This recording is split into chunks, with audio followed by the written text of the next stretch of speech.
चलिए अब आगे बढ़ते हैं हमारे नेक्स्ट टॉपिक की तरफ। नेक्स्ट टॉपिक है हमारा टॉर्जन। तो क्या होगा इस केस में, देखिए जैसे बेंडिंग के केस में हमने बात की थी कि दो कपल बना था, एक कपल ने मोमेंट क्रिएट किया था, तो जो आपके पास कपल यानी दो फोर्सेस थे वो क्या थे, आपके परपेंडिकुलर थे, नॉर्मल फोर्सेस थे। ठीक है, अब की बार क्या है, अब की बार दो शियर फोर्सेस काम कर रहे हैं बॉडी के ऊपर, दो शियर फोर्सेस काम कर रहे हैं। एक तरफ से फिक्स है तो इस तरफ से एक फोर्स इस तरफ काम कर रहा है और एक फोर्स इस तरफ काम कर रहा है।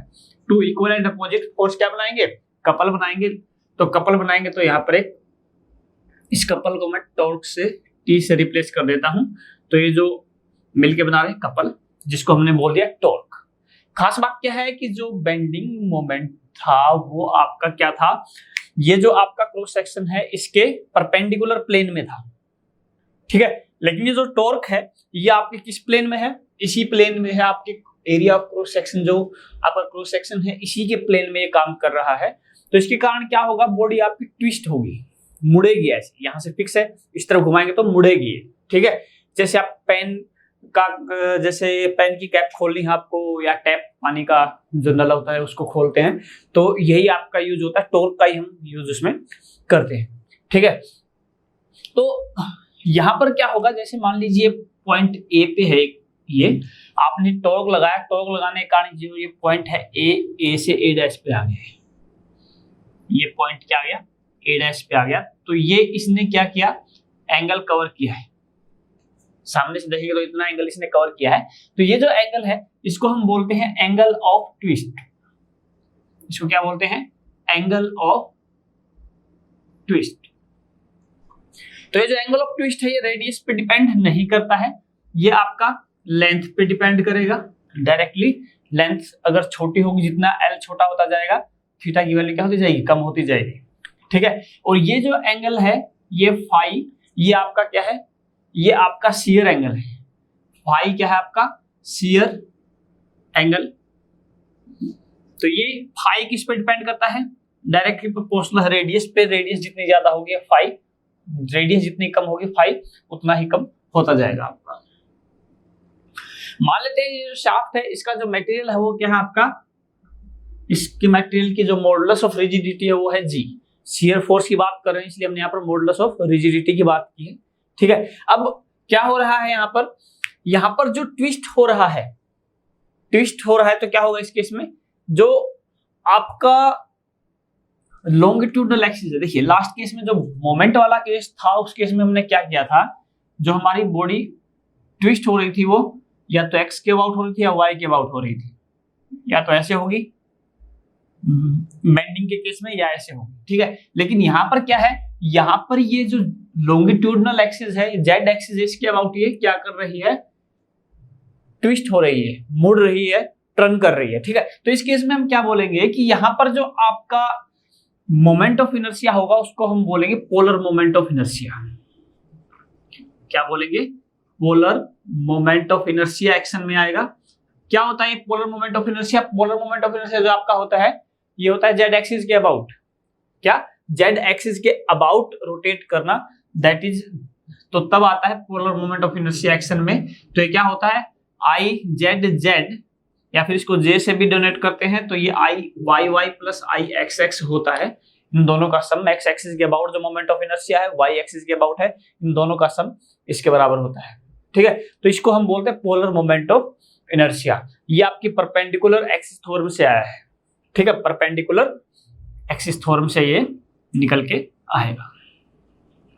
तो हम बात कर रहे हैं किसकी, हम बात कर रहे हैं टॉर्जन इक्वेशन की। तो टॉर्जन इक्वेशन क्या है आपकी, T बाई जे बराबर है टाउ बाई आर बराबर है G theta by L, where L is what, L is the length of the shaft, L is the length of the shaft. तो यहां पर क्या है, T हमने बात की टॉर्क की, जे हमारा पोलर मोमेंट ऑफ इनर्शिया है, टाउ हमारा क्या है, देखिए अब जैसे एक बॉडी रोटेट होगी इस तरफ घूमेगी तो इसका ये वाला जो क्रॉस सेक्शन है, ये वाला क्रॉस सेक्शन इस वाले क्रॉस सेक्शन को क्या करेगा, रजिस्ट करने की कोशिश करेगा अपोजिट डायरेक्शन में।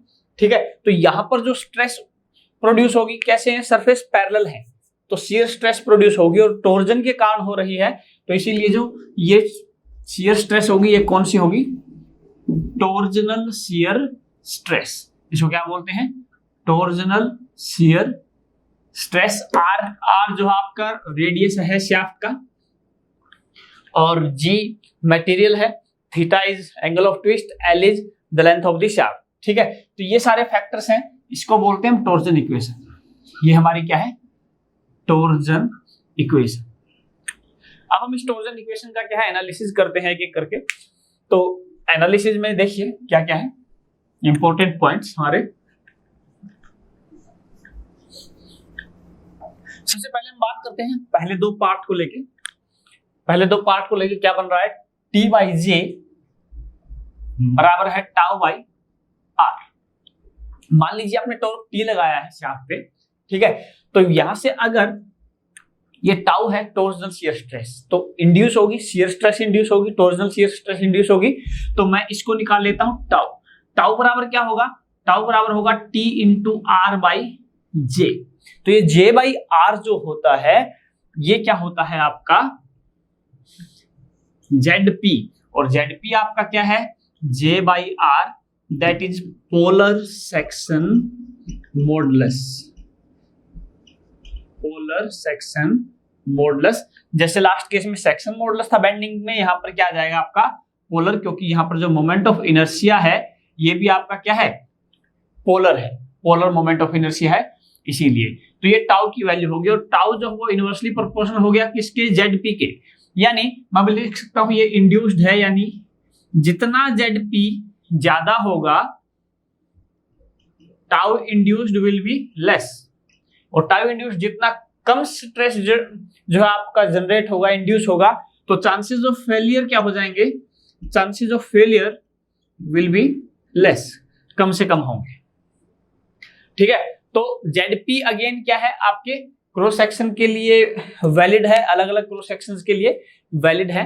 जेडपी की वैल्यू अगर हम बात करें किसके लिए, एक सर्कुलर शाफ्ट के लिए, सर्कुलर शाफ्ट के लिए क्या होगा, सर्कुलर क्रॉस सेक्शन है जिसका, तो उसके लिए क्या होगा, देखिए जे की वैल्यू जो होगी वो होगी, जे की वैल्यू होगी पाई बाई 64 डी की power 4 plus pi by 64 D की power 4, I x x I y y, तो ये क्या हो जाएगी pi by 32 D raise to power 4। अगर बात करें जेडपी की, तो जेडपी आपका क्या हो जाएगा, जेडपी आपका pi by 32 D raise to power 4 divided by D by 2 हो जाएगा, तो it will become pi by 16 D cube.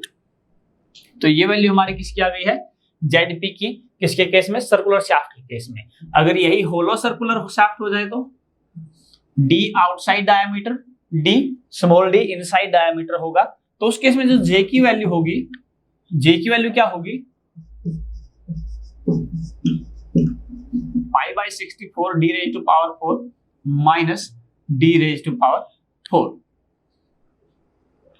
ठीक है, तो ये आपका 64 से क्या हो जाएगा, अब 32 हो जाएगा, जे की वैल्यू आएगी तो। ठीक है, ये आउटसाइड ये इनसाइड रहेगा। अब बात करते हैं जेडपी की, तो जेडपी के केस में क्या हो जाएगा, डी बाई 2 से हम डिवाइड करेंगे इसको, डी बाई 2 से हम इसको डिवाइड करेंगे, तो पाई बाई 32 जो बाहर था ये आपका पाई बाई 16 हो जाएगा, और डी की पावर 4 माइनस डी की power 4 divided by D, this will be the ZP for hollow shaft. ठीक है, तो ये तो बात हुई जेडपी की, कि जेडपी जिसका ज्यादा होगा उसके चांसेस ऑफ फेलियर उतने ही कम होंगे। अब ये भी आपका क्वेश्चन पेपर में डायरेक्ट पूछा जाता है, जेडपी की वैल्यू भी आपसे डायरेक्टली पूछी जा सकती है। अब बात करते हैं कि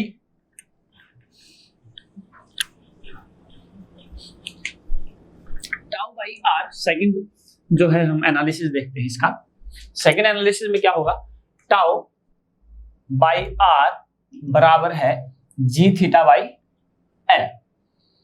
अब गिवन शाफ्ट के लिए थीटा सेम है, जी सेम है, एल सेम है, अगर कंडीशन सेम है, ठीक है, तो उस केस में जो टाउ है वो डायरेक्टली आर, क्योंकि एक शाफ्ट के लिए क्या हो जाएगा, आपने टॉर्क लगाया है, टॉर्क लगाने के बाद ये इतना थीटा क्या है, इतना ट्विस्ट हो गई है, ठीक है। लेंथ शाफ्ट की गिवन है और मटेरियल पहले से फिक्स है। तो इस केस में ये कह रहा है कि इसके रेडियस के साथ टाउ जो वैल्यू करेगा वो रेडियस के साथ करेगा, यानी जैसे जैसे रेडियस बढ़ेगी वैसे वैसे आपका शियर स्ट्रेस बढ़ेगा।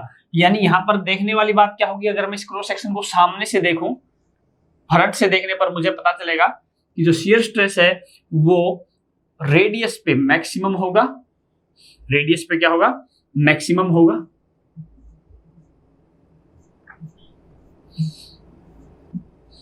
Tau is equal to tau max at R is equal to R, radius पे डिपेंड करता है। तो tau is equal to tau max at R is equal to R, maximum radius पे क्या होगा, ठीक है। और अगर सेंटर पे बात करें, अगर आर इज इक्वल टू 0 हो जाए यानी रेडियस 0 पे बात करें तो कितना होगा, टाउ इज इक्वल टू 0। जब आपकी सॉलिड शाफ्ट की हम बात करें, in that case solid shaft के केस में, अगर ये शाफ्ट होलो हो जाए तो होलो शाफ्ट के केस में हमारा जो क्रॉस सेक्शन होगा वो इस तरीके से आपको दिखाई देगा। तो इस केस में क्या होगा, इस केस में जो मैक्सिमम होगा वो फिर से R is equal to R पे होगा, ठीक है। और R is equal to R inside कर देते हैं स्मॉल रेडियस को, तो इस केस में इट विल बी लेसर। अब वो आपके ग्राफ से क्लियर हो जाएगा कि, ठीक है। लेकिन इस केस में क्या है कि R is equal to R पे जो टाउ है वो टाउ मैक्स होगा और R is equal to R I पे टाउ जो है वो टाउ मिनिमम होगा, बट नॉट 0। 0 नहीं होगा होलो के केस में, मिनिमम कुछ भी हो सकता है बट 0 नहीं होगा, ठीक है। अब बात करते हैं कि टाउ की वैल्यू क्या होनी चाहिए। टाउ की वैल्यू जो होगी वो हमारी T बाई जे बराबर है टाउ बाई आर। अगर बात करें तो यहां से टाउ की वैल्यू क्या हो जाएगी, tau max is T into R by J और T इंटू आर को लिख देते हैं, या फिर आप ZP की वैल्यू डायरेक्ट पुट कर दो, T बाई ZP, और T बाई ZP क्या होता है, T बाई ZP कितना आएगा आपका 5/16 D क्यूब 16T। तो ये आपका जो है टाउ मैक्स की वैल्यू हो जाएगी सॉलिड शाफ्ट के केस में, ये मैक्सिमम शियर स्ट्रेस रहेगा, ठीक है। तो इसके बाद अगर बात करें, अगर आपकी शाफ्ट जो हो सीरीज में हो तो क्या होगा, सीरीज के केस में क्या होगा, अगर आपकी शाफ्ट सीरीज में है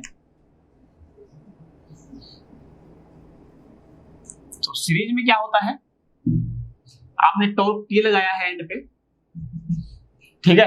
तो टॉर्क अलग अलग शाफ्ट पे देखोगे T1 T2, तो सभी शाफ्ट पे जो टॉर्क है वो क्या रहेगा, सेम रहेगा। और यहां पर अगर एंड पे एंगल ऑफ ट्विस्ट आपको देखना है कि थीटा कितना होगा, तो θ1 इसमें भी ट्विस्ट आएगा प्लस इसमें भी ट्विस्ट आएगा, इसमें जितना ट्विस्ट आएगा प्लस इसमें जितना ट्विस्ट आएगा, एंड पे उतना ही ट्विस्ट आपको मिलेगा। तो थीटा इज इक्वल टू आपका θ1 प्लस θ2 होगा जब आपकी शाफ्ट जो है वो सीरीज में रहेंगी।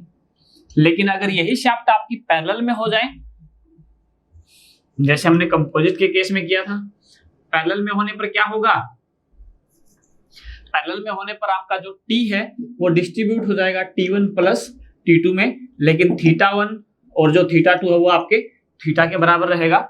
कैसा केस रहेगा, ये इस केस में आपका रहेगा, ये पैरेलल का केस है शाफ्ट के लिए, ठीक है। ये 1 है ये 2 है, तो जो थीटा है उसमें कोई चेंज नहीं आएगा, इनर शाफ्ट या आउटर शाफ्ट के लिए दोनों के लिए एंगल ऑफ ट्विस्ट क्या रहेगा, सेम रहेगा। तो चेंज आएगा किसमें, T में जो है वो आपका चेंज आएगा, ठीक है। तो ये आपका जो है टॉर्जन का टॉपिक था इसमें। तो यहाँ से इंपॉर्टेंट क्वेश्चन कुछ पूछे जाते हैं, तो क्वेश्चन पे हम एक वीडियो अलग से लेके आएंगे, तो वहां पर हम इसके बारे में डिस्कस करेंगे।